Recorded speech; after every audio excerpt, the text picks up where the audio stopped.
துலா ராசிக்கு சித்திரை மாதத்தோட பலன்கள் அப்படின்னு பார்த்தீங்கன்னா, உங்களுடைய ராசிக்கு வந்து பார்த்தீங்க அப்படின்னா, இந்த காலகட்டம் கடன் சுமையை அதிகப்படுத்தி கொடுக்கும்.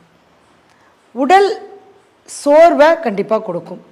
அதே மாதிரி நரம்பு சார்ந்த பிரச்சனைகளை கொடுக்கும். கண்டிப்பாக ஒரு முறை ஆஸ்பத்திரிக்கு போகிறதுக்கான ஒரு வாய்ப்பை ஏற்படுத்தி கொடுக்கும். அதனால் ரொம்ப உடல் ஆரோக்கியத்தில் கவனமாக இருக்கணும்.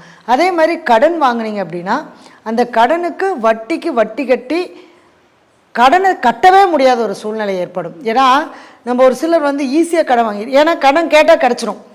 கடன் கேட்டு கொடுத்து வாங்கிட்டா தான் அதை கட்ட முடியாத நம்ம கஷ்டப்படுவோம் இல்லையா? இப்போ நம்ம கடனே கொடுக்கலைன்னா அந்த கஷ்டம் நமக்கு வருமா? வராது. அப்போ நம்ம கடன் கேட்டாலே கிடைக்குது அப்படின்னா நம்ம ரொம்ப யோசித்து கடன் வாங்கணும்.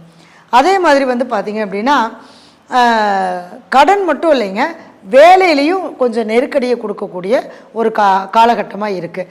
அப்போ என்னென்னா, நம்ம வேலை வந்து பார்த்திங்க அப்படின்னா ஒரு மாற்றம், அதாவது வேலையே இல்லாதவங்க ஒரு வேலைக்காக முயற்சி பண்ணிங்கன்னா கண்டிப்பாக வேலை கிடைக்கும். அந்த வேலையுமே பார்த்திங்கன்னா உங்களுக்கு உழைப்புக்கான அங்கீகாரமான வேலையாக இருக்காது, தற்காலிக வேலையாக தான் இருக்கும். இப்போதைக்கு போய் ஜாயின் பண்ணிக்கோங்க, அடுத்தடுத்து வரக்கூடிய காலகட்டம் உங்களுடைய வாழ்க்கையை கண்டிப்பாக மாற்றிடும். அடுத்தது வந்து பார்த்திங்க அப்படின்னா, குழந்தைகளுடைய ஆரோக்கியத்தில் கவனமாக இருக்கணும். குழந்தைங்களுக்காக செலவு பண்ணுறது, குடும்பத்துக்காக செலவு பண்ணுறது, வீண் விரயங்கள் ஆகிறது, வாழ்க்கை துணைக்கிட்ட நம்ம சண்டை போடுறது, ஒரு கருத்து வேறுபாடு ஏற்படுறது, அவங்ககிட்ட ஏதாவது ஒரு சின்ன விஷயத்தை பேசிடுவீங்க. எப்பவுமே துளாராசிக்காரங்க வந்து பார்த்திங்கன்னா டக்கு டக்குன்னு அந்த வார்த்தையை வந்து விட்டுருவாங்க. ஏன்னா நான் நேர்மையாக இருக்கேன், நீயும் நேர்மையாக தான் இருக்கணும் அப்படின்னு எண்ணம் உள்ளவங்களாக இருப்பாங்க. அப்படிங்கிறப்ப என்னென்னா டக்குன்னு கோவம் வந்துடும், டக்குன்னு பேசிடுவாங்க. அது சரியா தப்பா அப்படின்னுலாம் இது யோசிக்கவே மாட்டாங்க. நான் சரியாக தான் பேசுகிறேன் அப்படின்னு எண்ணம் இருக்கும். அப்படிங்கிறப்ப அந்த பேச்சின் மூலமாக நம்மளுக்கு ஒரு சில வருத்தங்கள் ஏற்படும். அப்போ உணர்ச்சி வசப்பட்ட நிலையில் பேசுகிறத நம்ம தவிர்த்துக்கணும். அதே மாதிரி குடும்பத்தில் ஒரு சின்ன சண்டை வந்தாலும் கூட விட்டு கொடுத்து போயிட்டீங்க அப்படின்னா ரொம்ப நல்லாயிருக்கும். சரிங்களா? அதே மாதிரி வண்டி வாகனங்கள் வாங்கிறது எல்லாமே தாராளமாக வாங்கலாம்.